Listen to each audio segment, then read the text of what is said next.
Hey guys, I'm Dan. And I'm Bob. I'm Spencer. I'm Mike. And this is the Board Game Rundown. Today we're taking a look at the Great Rat Wars. Hold on, and I love based on a true story. Designed by Zach Law and Gavin Eastlack. It says 3 to 5 players, 60 to 90 minutes. This is a preview of the game, as this game will be going to Kickstarter soon as of the recording of this video.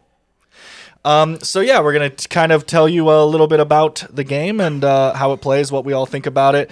Starting with a brief description of how the game plays. Then we'll go into, we'll slightly cover components. We don't like doing too much components on previews. Then we'll have kind of an open discussion on our thoughts of the game.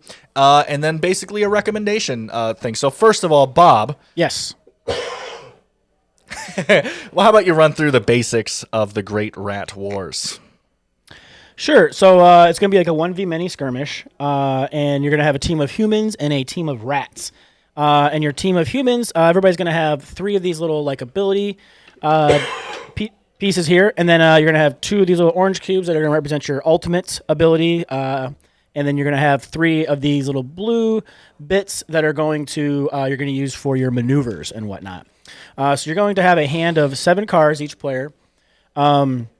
You're going to choose one person on your team to activate, and depending on the player count, you're going to either have like 2 or 3 people on each person's team that you're going to choose to activate. And then when you activate them, let me give you a quick example here.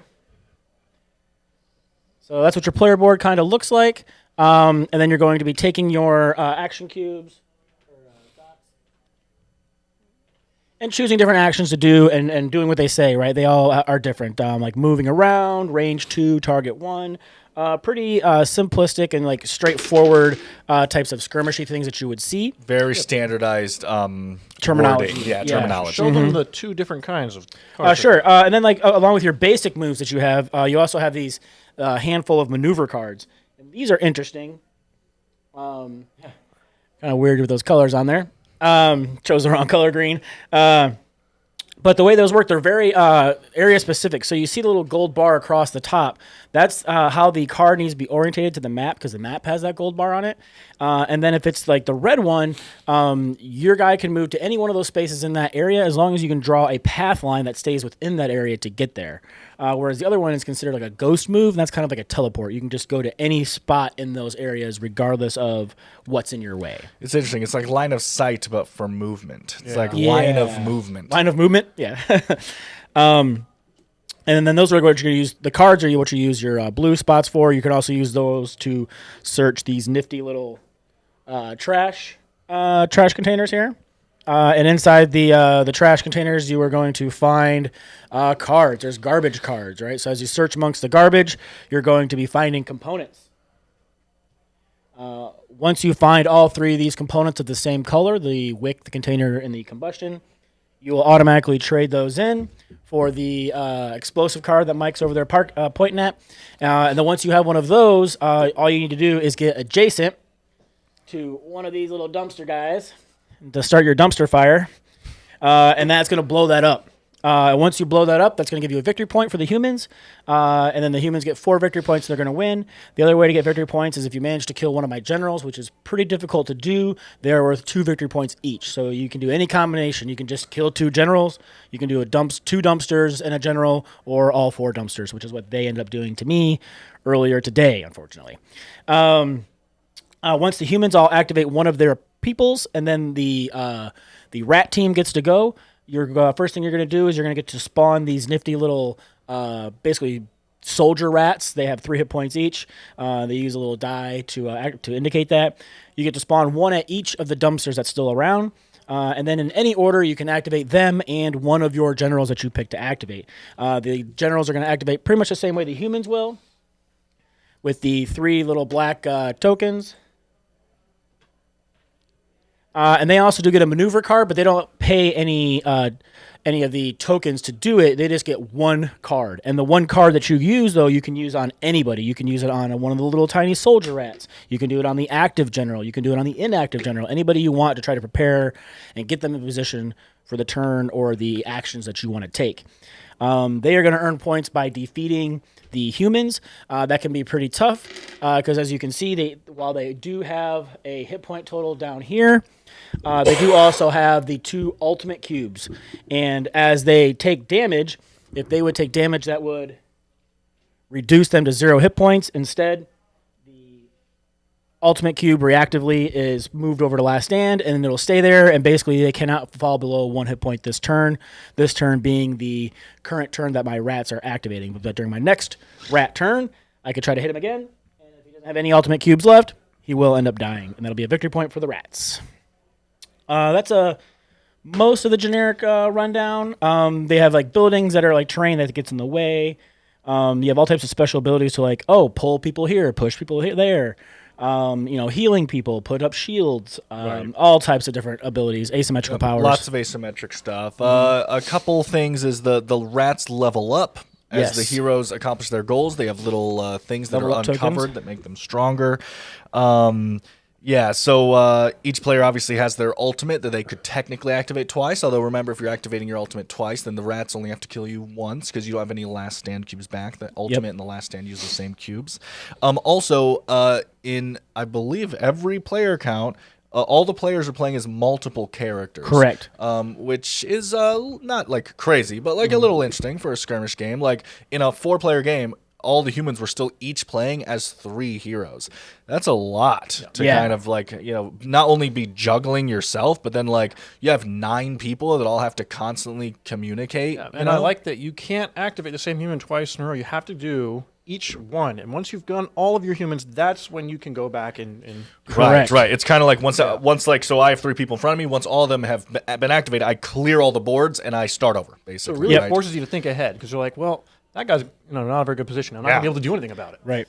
And you do have to be careful, too, when you're the rat, because like I did to Mike, I killed 2 of his people right away, so he was down to 1 person. So he's basically able to activate that same person over and over and over again. And that is really difficult to deal with as the rat. That can be very powerful. Yeah, because like one of the things that's beneficial is like, that guy's already activated. I know he can't activate him for at least 2 more turns now, so I can really kind of get people up there, surround him, and hit him a bunch. But if he's doing that same person every turn, it's just hard to pin him down and really get some damage on him. Yep. I wanted to also mention in gameplay really quick, because there's a couple small things we'll cover later, but I really like the tunnel mechanic. Yes. The rats can you'll see some on the board, they can kind of build these tunnels and kind of teleport between sewer drains. Yeah. And also they can collapse tunnels. We did not see that Mechanic didn't come into play. Yeah, in our game, but I really like the way that thematically adds to the game, and also just gameplay wise, it's a cool mechanic to see in there. Yeah, and considering that the soldiers are only move 1 space at a time, that's really helpful for getting them around the board. Right, exactly. Yeah. You're kind of almost using your king and queen to set up the teleporters for your soldiers, so that they can be more helpful. Yeah, for sure. But yeah, I mean that is a basic overview. We don't want to go too much into it, especially because some things could change. Right? Yeah, true. That's the point of pre-production, right? So that's the basics. We'll talk slightly about components because they deserve to be mentioned here. But we won't go too in depth. So obviously, anyone who wants to say something can say something. They're nice. So this is a pre-production copy, so stuff can change. But look at these terrain pieces. I mean, these things. Yeah, put some of those trash cans. We already saw the gold dumpster. Yeah, I like that they're gold. But the terrain pieces on this game are really nice, and all of these miniatures look really good. Let's try to get a few of those miniatures up there. Get the Rat King and the Rat Queen. Yeah, first bite. There you go. Yeah, all those look really cool. All the miniatures were pretty impressive. It's a huge board. Yeah, look at those guys. These terrain tiles are just chunky, man. The board is made up of 7 pieces or something. Something like that. So Double-sided. And the double-sided for player Even count these and dice. stuff.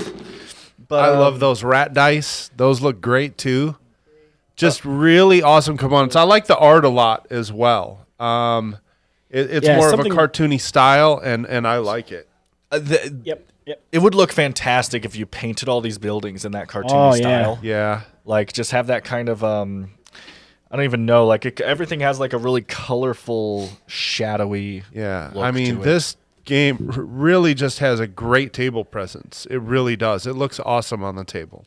I like how some of the Rat King, Rat Team's got the little rat card right there, but then the humans, They've got the little spray paint. you can't see it. I chose the wrong one. Well, they're all green. It Oh looks no, they're not awesome all green. like Here you that. go. There you go. Here, try this one. So it looks thought pretty that was amazing. yellow. There it is. What? That's green? Yeah, that's like No. neon green. Whatever. It It's is. yellow. It's the exact same color as So yeah, but I thought that was really neat though. Cool art choice. Yeah, those chunky dice that will probably change a little bit. Looks like they're just stickered on at the moment, Right. but they just have a nice Yeah. bulk and heft to them. And I was worried at first because as the rat player is taking your turn and you're moving your soldiers around, you're supposed to flip them to their activated side, like they've already taken their turn, so you don't do the same person twice on accident.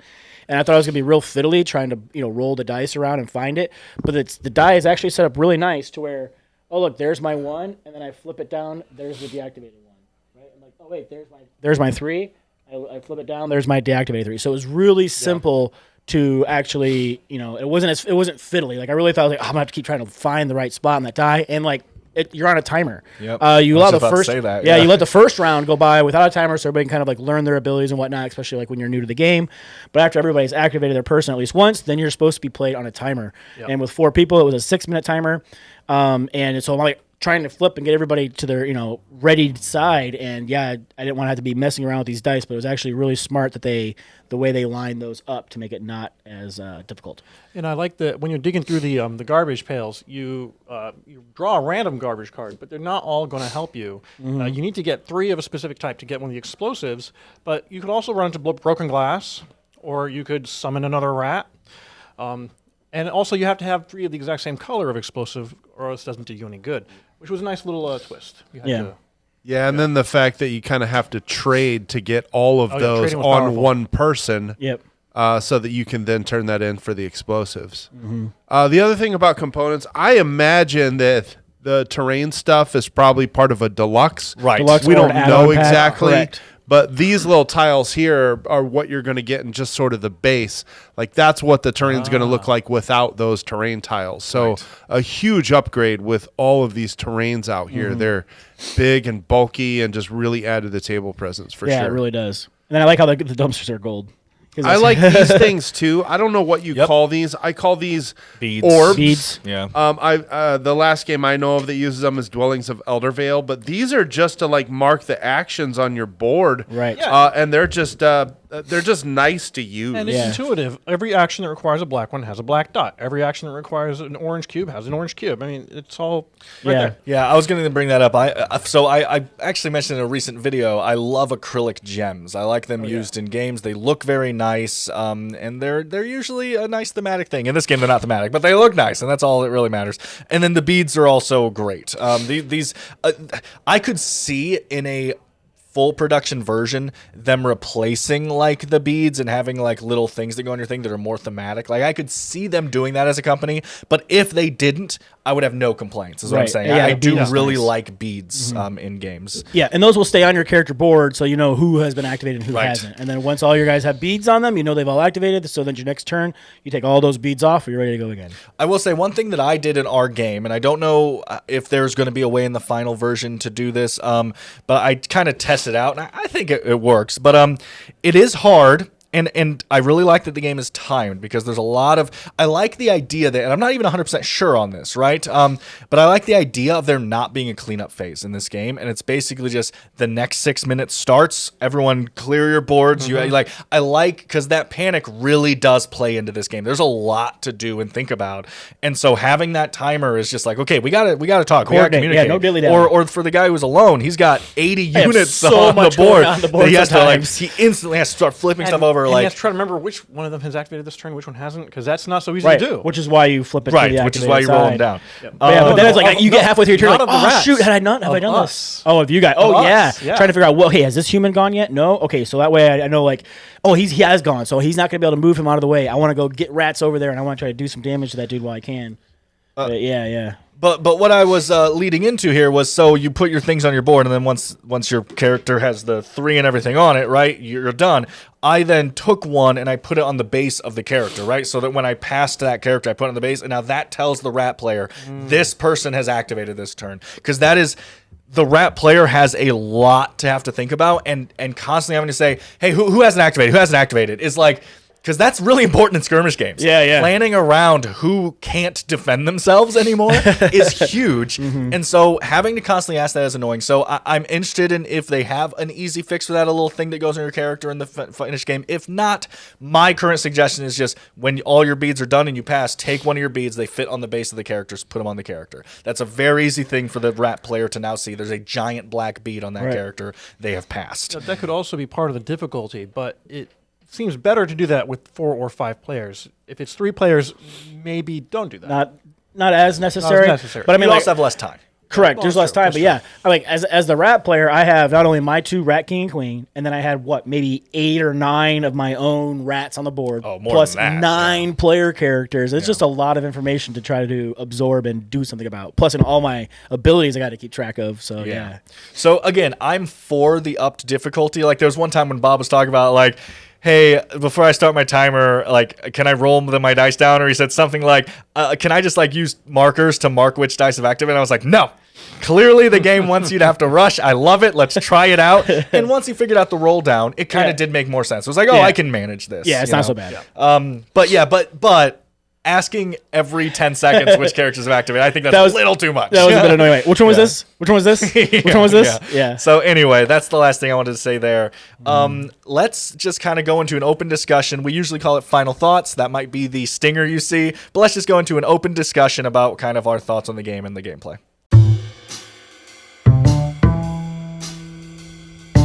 Spencer! Hi, Dan. You always have to go first. So who do you want to go first? Well, let's have... You can go first. Oh, I'm going first? Okay. No, this is really interesting. I think what fascinates me the most about this is how different the rats play from the humans and how different the wind conditions are.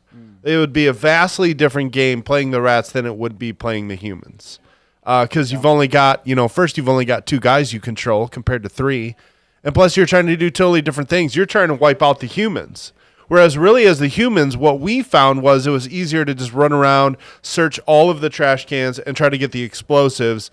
And that's how we ended up winning against the rats. So it would be interesting to try it, one, as the humans, and go around and try to kill the rats. It seems really tough. Yeah. You'd have to do a mix. You'd have to kill 1 rat and then maybe explode 2 dumpsters. But yeah, being the rat player and then chasing all the humans down and trying to kill them seems like a lot of fun. So I see the replayability in this, just trying to play the different sides. And also like kind of the way these players play differently. Like some of them are totally different. Like I had one that was good at like area of effect damage. I had another one who was a healer.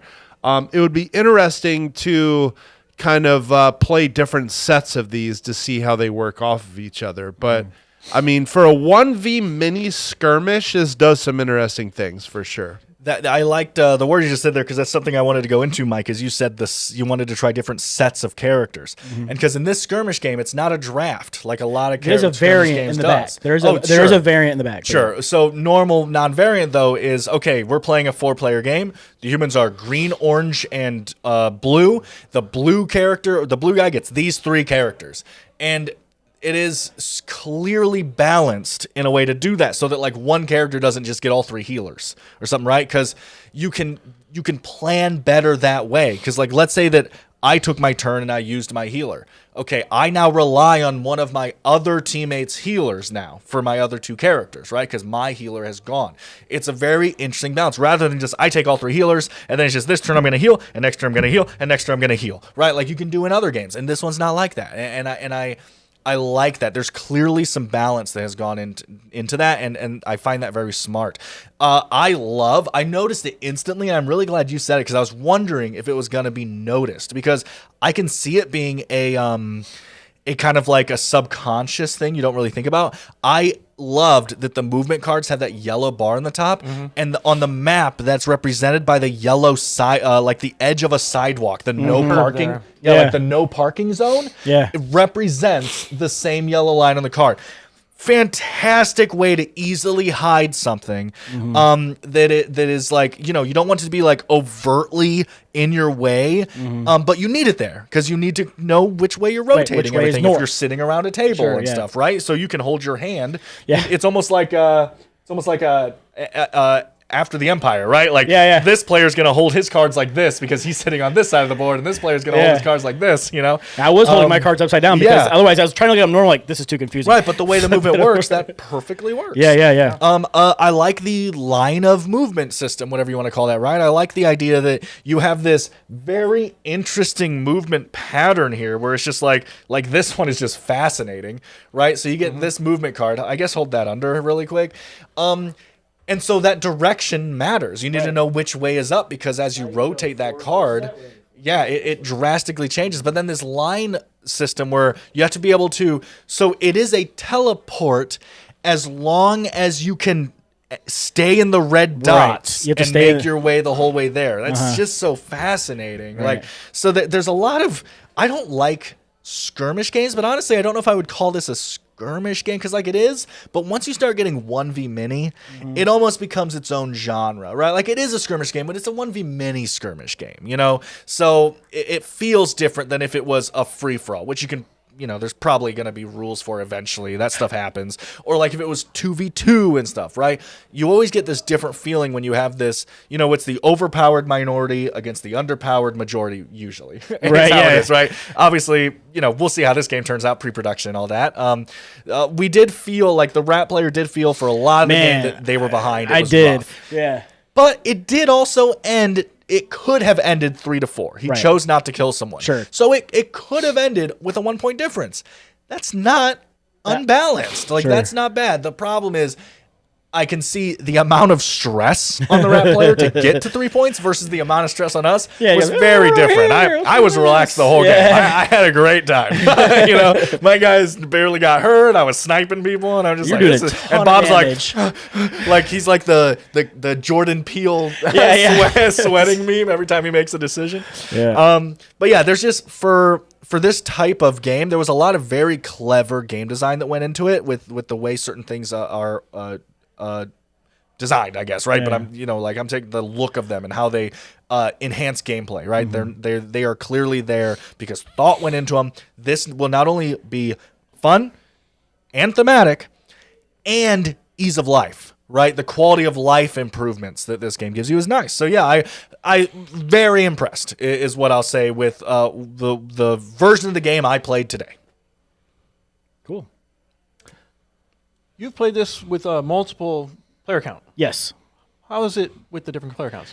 I found that, as the Rat player, because I played the Rat the first time, and this is where I don't want to say complain, but I just felt so like outnumbered this time. So the first time I played, it was me versus one of the designers on a tabletop simulator. He played 2 sets of humans, so it was 2 groups of 3 versus the Rats that I played this time.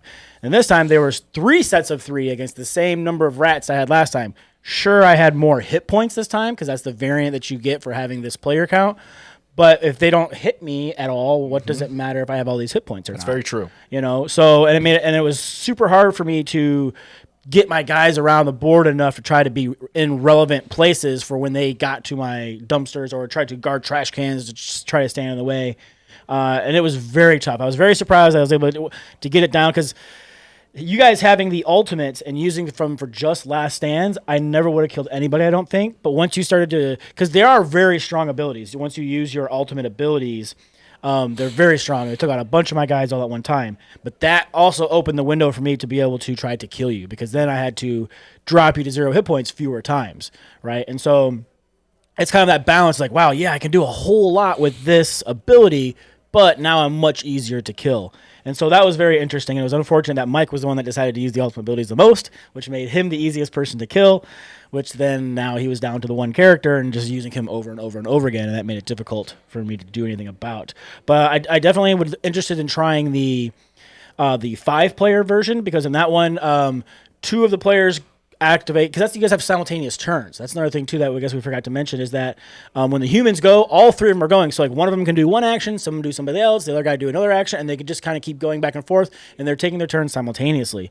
And so when you do with a 5-player, 2 people go simultaneous, the Rat goes, the 2 other people go, the Rat goes. And then it goes back and forth like that. And that seems like it'd be a little bit more balanced. Whereas this way, it felt like, man, all 3 of you guys doing characters all at the same time, and there were just 9 people for me to worry about with irrelevant hit points was extremely difficult. Yeah. So I agree.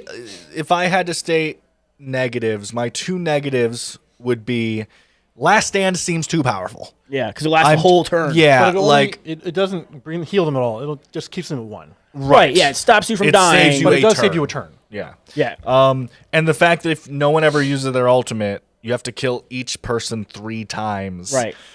And it's not necessarily you don't have to do all the hit point damage. So say Right. you're at 7 hit points, I get you all the way down. I'm going to do 0. Your ultimate kicks off. Your Last Stand activates. You go to 1 hit point instead, and now you're stuck there until the rat goes again. And then when the rat goes again, now I can hit you again. But your ultimate would activate again, and then I have to wait for. But you're only at the 1 hit point. So unless you get healed, you're still at the 1, which isn't as bad.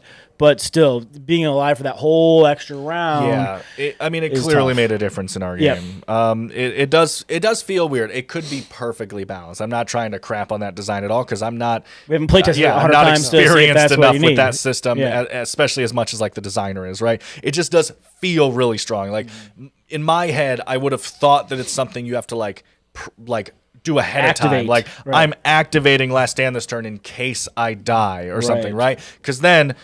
Like Bob, if he was the rat, could choose to ignore me, and I've wasted my Last Stand. But like at the same time, whatever. 'cause you're not dead. Yeah, at the same time, you're not dead. But also, like you have so many rats, just go hit him and waste his Last Stand anyway, kind of thing. You know, like I don't know, it'd probably be terrible. And then my other complaint is, it does feel like when we added the player, it should have gave you more health and 1 more trash can.